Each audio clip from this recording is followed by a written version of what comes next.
राधे राधे। कैसे हैं आप लोग? ठीक हैं? नहीं ठीक हैं? बोलिए राधे राधे। क्योंकि हम कुंज बिहारी वाले हैं, पढ़ाते नहीं हैं, तैयारी कराते हैं। देखते हैं क्या आज का क्वेश्चन है। साइंस का ऑब्जेक्टिव क्वेश्चन है।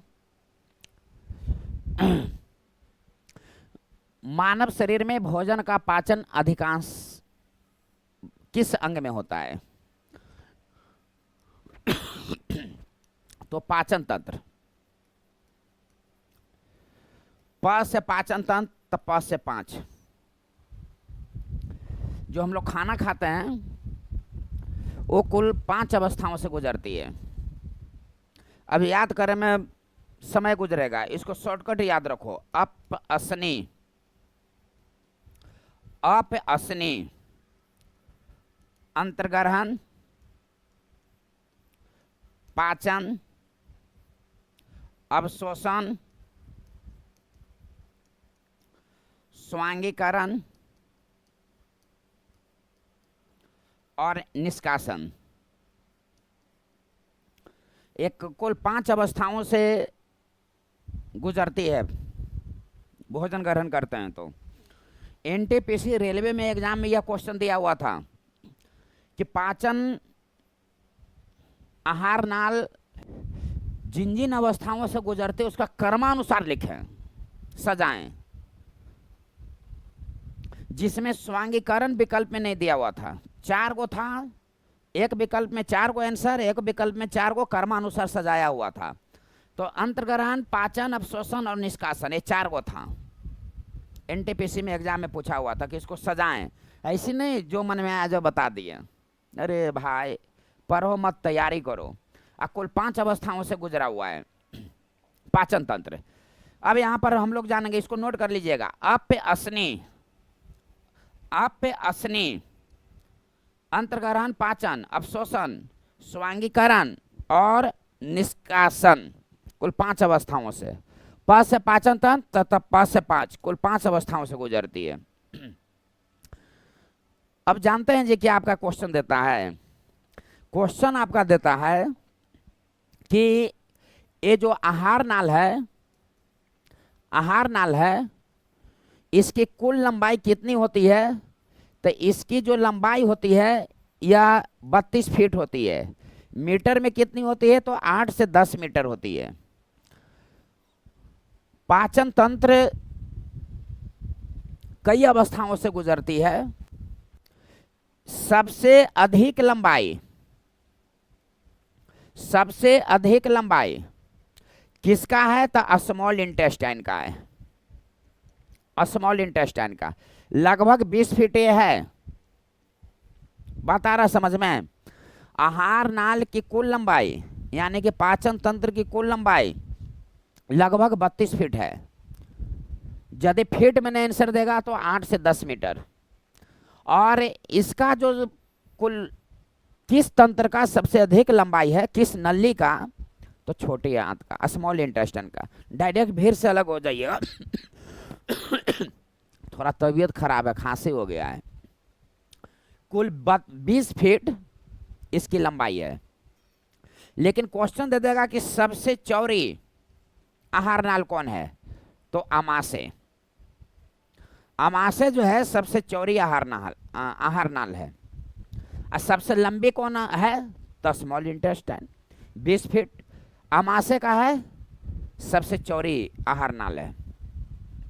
भोजन को हम लोग ग्रहण करते हैं तो 4 घंटे तक भोजन रहता है अमाशय में। अमाशय से ही जठर रस और हाइड्रोक्लोरिक एसिड का उत्सर्जन होता है। हाइड्रोक्लोरिक एसिड क्या करता है? हानिकारक बैक्टीरिया को वह मार देती है। हाइड्रोक्लोरिक एसिड उसका उत्पत्ति किस ग्रंथि किस से होता है? तो अमाशय से। अमाशय के किस भाग से होता है? तो ऑक्सीटिन कोशिका से। जठर रस कहाँ से निकलती है? तो अमाशय से।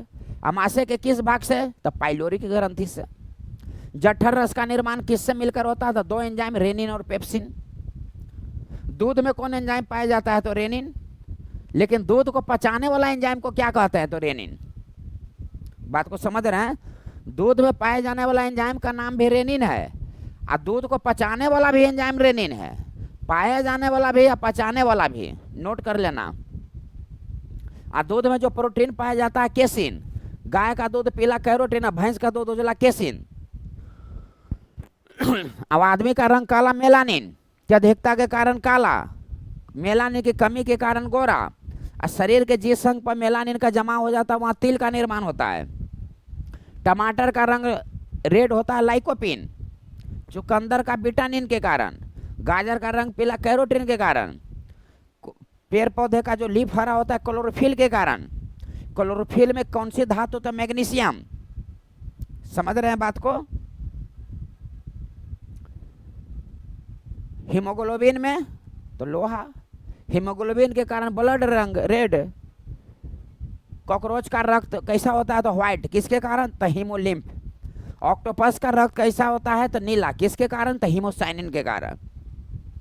पढ़ाते नहीं, तैयारी कराते हैं। तो आहार नाल की कुल लंबाई कितना हुआ तो 32 फीट, मीटर में 8 से 10 मीटर।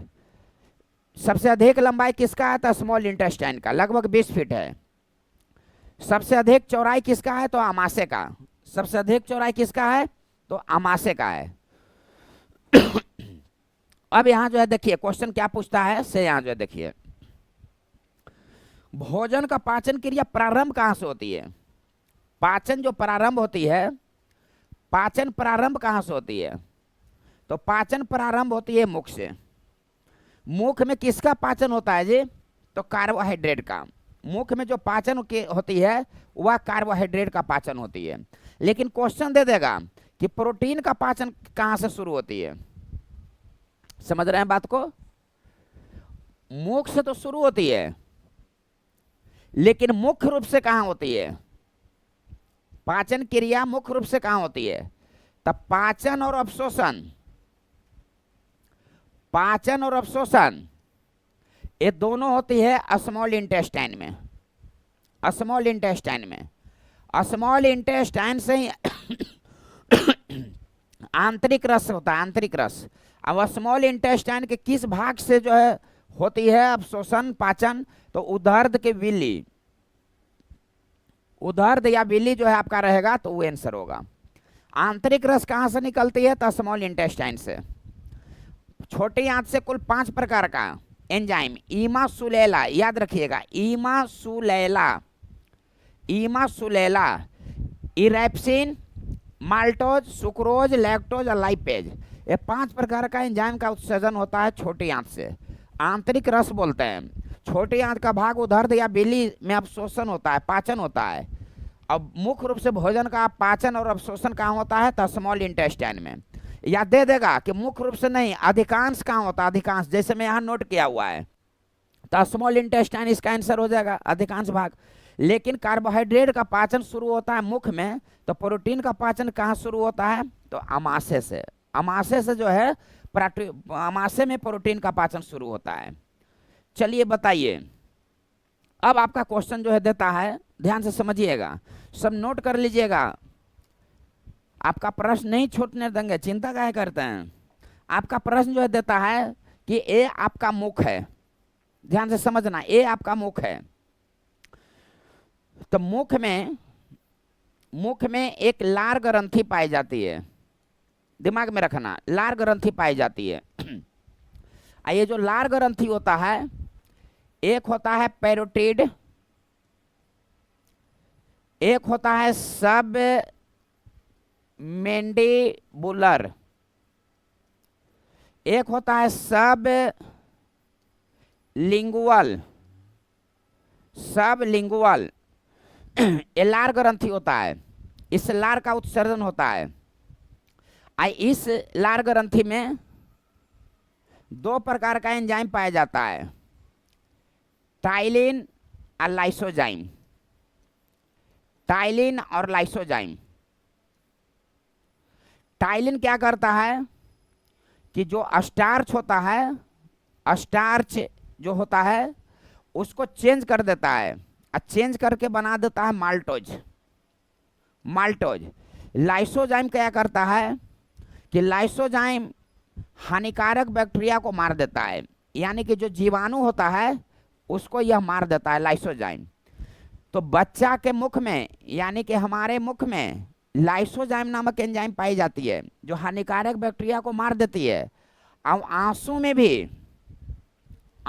भी लाइसोजाइम नामक एंजाइम पाई जाती है जो हानिकारक बैक्टीरिया को मार देती है। टाइलिन क्या करता है, क्या स्टार्च को माल्टोज में चेंज कर देता है टाइलिन। तो क्वेश्चन आपको देता है कि टाइलिन का कार्य है तो स्टार्च को माल्टोज में चेंज कर देता है। लाइसोजाइम क्या करता है, तो हानिकारक बैक्टीरिया को मार देता है। आंसू में भी लाइसोजाइम होता है। अब यहाँ पर यह सवाल है कि ये जो लार ग्रंथि है ये 3 गो होता है, प्रकार हुआ 3, नोट कर लेना 3 प्रकार हुआ, सब होता है 2-2 गो। तो 2-2 4 और 2 6 संख्या हो गया इसको 6। तो आपका क्वेश्चन देगा कि लार ग्रंथि के प्रकार का, तो 3 प्रकार का, संख्या के गो तो 6 गो, संख्या के गो तो 6 गो।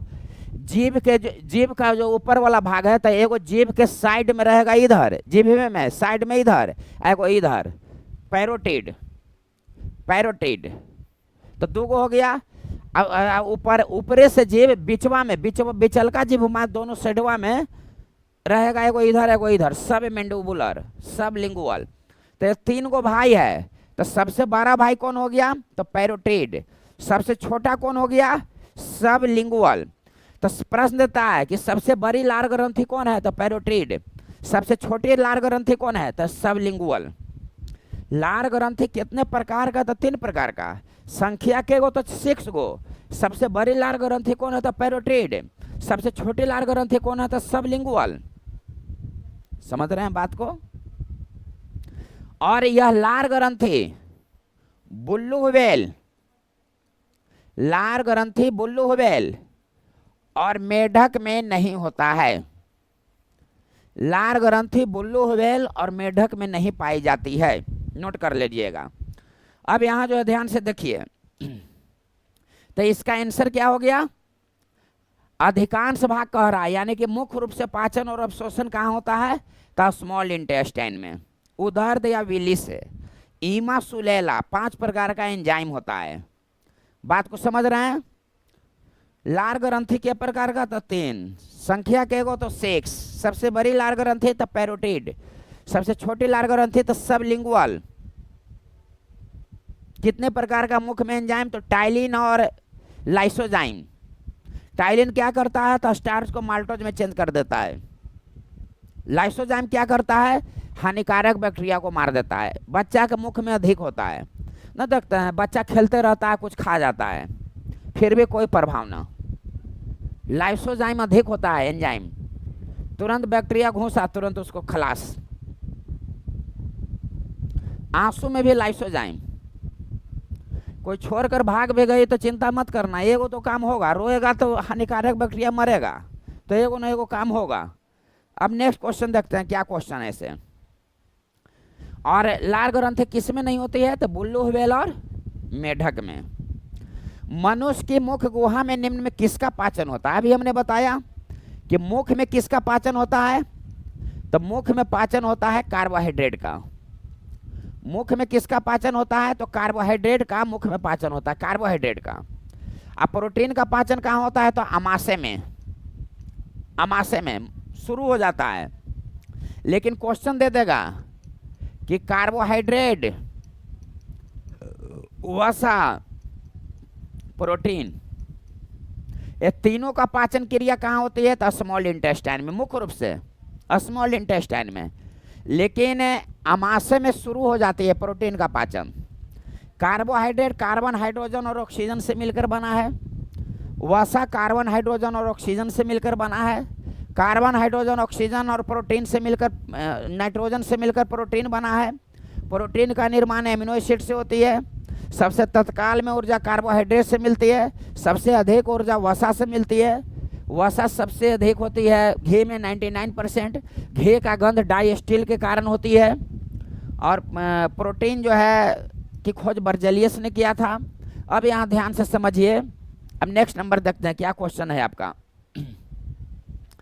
लार निम्न में किसके पाचन में सहयोग करती है, तो अभी हमने क्या बताया, टाइलिन और लाइसोजाइम। टिटाइलिन क्या करता है, स्टार्च को किस में चेंज कर देता है, तो स्टार्च को चेंज कर देता है माल्टोज में। अब दिमाग में आ रहा होगा कि ये सब जो क्वेश्चन है ये सब प्रीवियस क्वेश्चन है, पूछा हुआ क्वेश्चन है, और सब कमीशन लेवल का क्वेश्चन है। कहीं यूपीपीसीएस में पूछा हुआ है, तो उत्तराखंड में पूछा हुआ है, तो बीपीएससी में पूछा हुआ है। ये सब कमीशन स्तर का क्वेश्चन या प्रीवियस क्वेश्चन है। तो लाल निम्न में से किसके पाचन में सहयोग करती है, तो स्टार्च के पाचन में सहयोग करती है, दिमाग में रखिएगा। अब यहाँ जो है देखिए कि एंजाइम क्या है, तो एंजाइम क्या है, तो एंजाइम एक प्रोटीन है। नंबर 1 बात, एंजाइम क्या है, तो एंजाइम एक उत्प्रेरक है। उत्प्रेरक यानी कि यह एक जैव उत्प्रेरक है। एंजाइम सक्रिय जो होता है, एंजाइम सक्रिय जो होता है यह 40 डिग्री सी पर सर्वाधिक सक्रिय होता है, यानी कि सर्वाधिक जो एक्टिव होता है यह 40 डिग्री सी पर सर्वाधिक एक्टिव होता है, दिमाग में रखिएगा। एंजाइम का आकार बदल जाता है, एंजाइम का आकार जो है परिवर्तन हो जाता है। कंटेंट को देखना है, एंजाइम का आकार परिवर्तन हो जाता है। कब परिवर्तन होता है, जब अधिक तापमान मिलता है तब परिवर्तन हो जाता है आकार। अब आकार जब परिवर्तन हो जाता है, इस प्रकार की क्रिया को विकृतीकरण क्रिया कहा जाता है। एंजाइम की आकार में परिवर्तन होने की क्रिया को विकृतीकरण क्रिया कहा जाता है। अधिक तापमान होने की वजह से एंजाइम के आकार में परिवर्तन हो जाती है, इस प्रकार की क्रिया को विकृतीकरण कहा जाता है। और प्रोटीन एंजाइम क्या है, तो इसमें यदि चारों में से कहीं प्रोटीन रहता तो प्रोटीन आंसर होता है। यहाँ पर उत्प्रेरक है तो उत्प्रेरक आंसर होगा, उत्प्रेरक आंसर होगा, इसको आप दिमाग में रखिएगा। अब यहाँ पर नेक्स्ट नंबर जो है देखिए क्या क्वेश्चन देता है सर। एंजाइम मूलतः है, देखिए इसमें प्रोटीन है, इसमें क्या था, तो बायो उत्प्रेरक था, तो इसमें बायो उत्प्रेरक हो जाएगा, उसमें प्रोटीन हो जाएगा। अब यहाँ पर देखिए नेक्स्ट क्वेश्चन क्या है सर। एंजाइम है, फिर वही क्वेश्चन दे दिया, ये प्रीवियस कई बार रिवीजन किया इसलिए यहाँ पर है। अब यहाँ देखिए निम्नलिखित में से कौन सा एंजाइम ग्लूकोज को इथेनॉल में परिवर्तित करता है, तो जाइमेज एंजाइम जो है या ग्लूकोज को इथेनॉल में परिवर्तन करता है। अब यहाँ पर देखिए ग्लूकोज, ध्यान से समझिएगा, ग्लूकोज, ग्लूकोज से यहाँ हो गया ग्लाइकोजन। जब हम लोग ग्लूकोज का सेवन करते हैं तो वह ग्लाइकोजन के रूप में परिवर्तित हो जाता है। इस प्रकार की क्रिया को दिमाग में रखिएगा, इस प्रकार की क्रिया को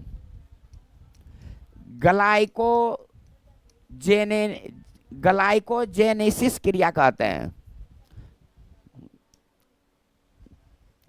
इस प्रकार के क्रिया को ग्लाइकोजेनेसिस क्रिया कहा जाता है, दिमाग में रखिएगा। जब ग्लूकोज का सूत्र क्या होता है, या कार्बन हाइड्रोजन ऑक्सीजन से मिलकर बना है तो CHO, तो 6 दोनों तरफ लिख दो, और दोनों को मिला के कितना होगा 12, तो 12 हो गया, इसका सूत्र हो गया। और जब ग्लूकोज को, अच्छा गन्ना का रासायनिक नाम क्या होता है, तो सुक्रोज, क्लियर। और सबसे अधिक मीठा तो फ्रक्टोज। और ये ग्लूकोज का जो परिवर्तन होता है ग्लाइकोजन में, इस क्रिया को बोलते हैं ग्लाइकोजेनेसिस। और फिर पुनः जब इससे परिवर्तन हो जाता है, इसमें ग्लाइकोजन का परिवर्तन होता है ग्लूकोज में, तो इस प्रकार की क्रिया को बोलते हैं ग्लाइकोजेनेलाइसिस। इसमें ल का उच्चारण हो जाता है, ल का उच्चारण, यानी कि ग्लूकोज का परिवर्तन ग्लाइकोजन में, इस प्रकार की प्रक्रिया को बोलते हैं ग्लाइकोजेनेसिस। और जब ग्लाइकोजन का प्रक्रिया जब ग्लूकोज में होता है तो इस प्रकार की प्रक्रिया को बोलते हैं ग्लाइकोजेनेलाइसिस। आ रही है बात समझ में।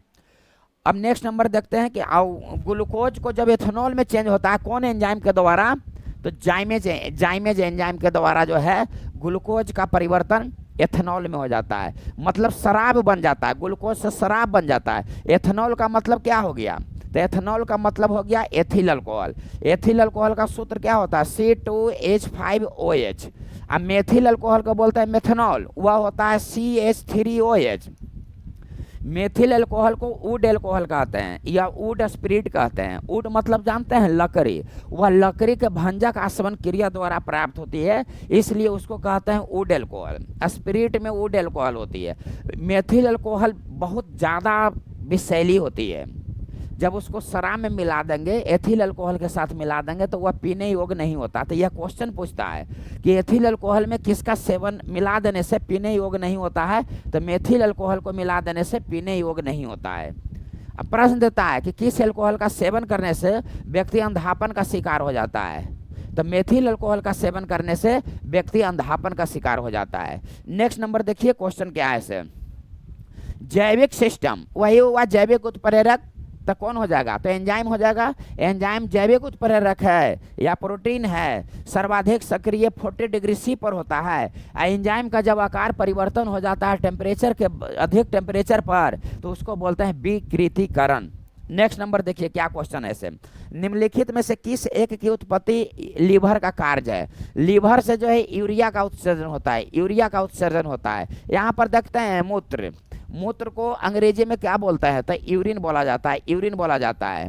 मूत्र में 95% जल होता है, 95% जल, 2% लवण होता है, 2% लवण, 2.7% जो है यूरिया होता है, यूरिया होता है, और 0.3% जो होता है से यूरिक एसिड होता है, यूरिक एसिड होता है। अब मुख्य जो उत्सर्जन अंग है, मुख्य उत्सर्जन अंग वह ब्रीक है, ब्रीक है। पसीना है श्वेत ग्रंथि, पसीना किस ग्रंथि से निकलते, तो श्वेत ग्रंथि, तो श्वेत ग्रंथि भी एक उत्सर्जन तंत्र है। लेकिन मुख्य उत्सर्जन आंसू निकलती है कौन ग्रंथि से, तो अश्रु ग्रंथि से, लैक्राइमल ग्रंथि से, जिसमें लाइसोजाइम नामक एंजाइम पाई जाती है। तो अश्रु ग्रंथि, श्वेत ग्रंथि, ये सब जो होता है तो ये सब उत्सर्जन तंत्र है। लेकिन मुख्य रूप से जो उत्सर्जन तंत्र है उसको बोलते हैं किडनी, ब्रीक। आ रहा है ये बात समझ में। इसका अध्ययन नेफ्रोलॉजी कहलाता है, और लीवर का अध्ययन हेपेटोलॉजी कहलाता है। और लीवर का निर्माण जिन कोशिका से होता है उसको बोलते हैं हेपेटिक कोशिका। और जब हम लोग पॉइजन खाते हैं उसका जमाव होता है लीवर में, लेकिन एक कुफर कोशिका होती है वो जहर के प्रभाव को रोकने, कम करने का प्रयास करती है। तो इतना मिलाकर यूरिन का निर्माण होता है, 100% हो गया। मूत्र का रंग जो पीला होता है यह यूरोक्रोम के कारण होता है। यूरिन का रंग जो पीला होता है वह यूरोक्रोम के कारण होता है। फिर यूरोक्रोम आखिर बनता है कैसे, तो यूरोक्रोम जो बनता है वह हीमोग्लोबिन का विखंडन से बनता है, हीमोग्लोबिन का विखंडन से यूरोक्रोम बनता है। यूरोक्रोम के कारण मूत्र का रंग पीला होता है। यूरिया क्या करता, मूत्र गंध देती है, तुरंत का मूत्र गंध नहीं देती है, लेकिन देर का मूत्र गंध देती है। क्यों, क्योंकि यह यूरिया का परिवर्तन धीरे धीरे अमोनिया गैस में होने लगता है।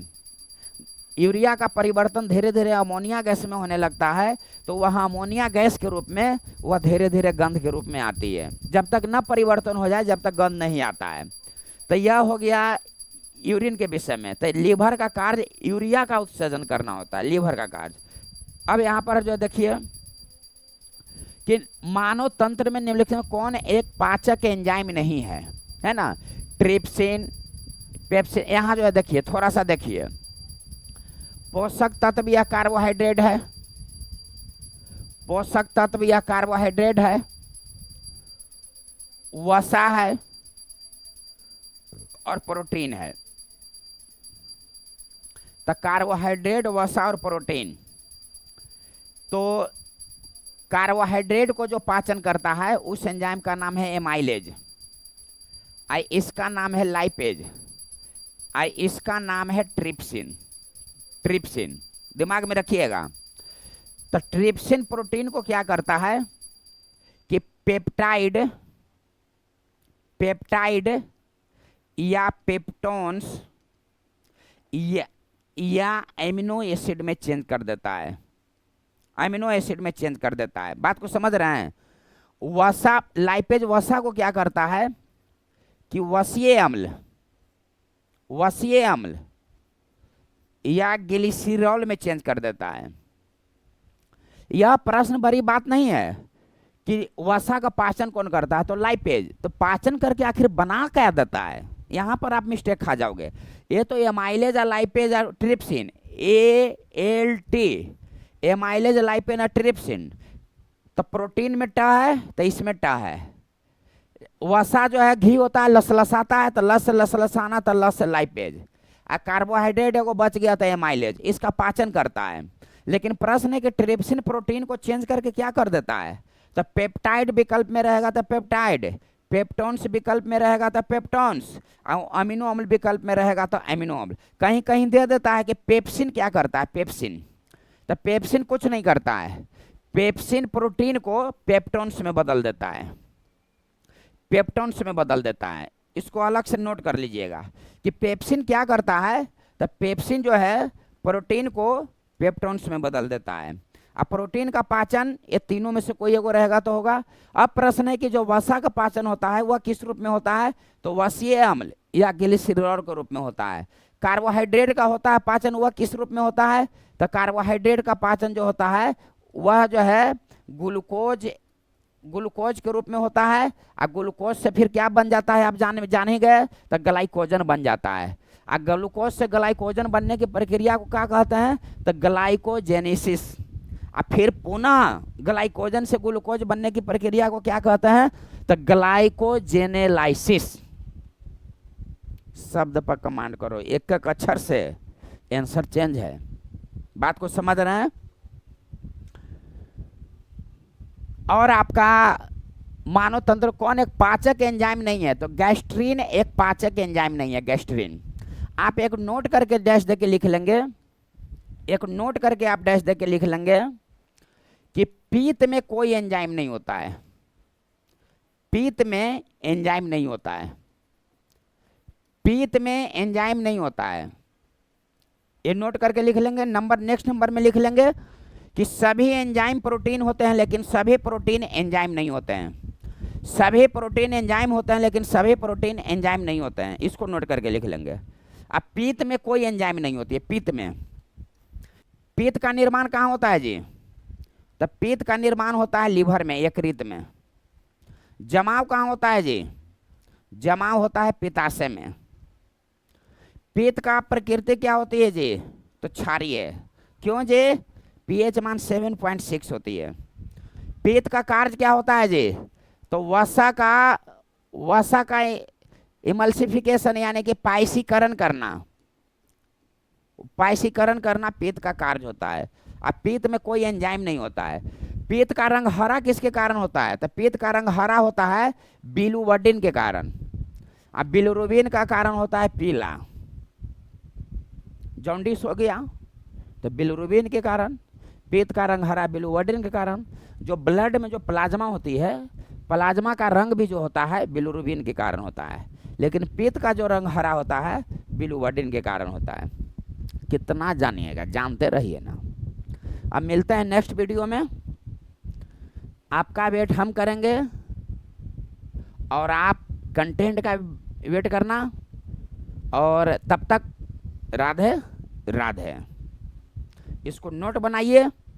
नोट बनाते बनाते कंप्लीट करते करते फिर आपके सामने हाजिर रहेंगे।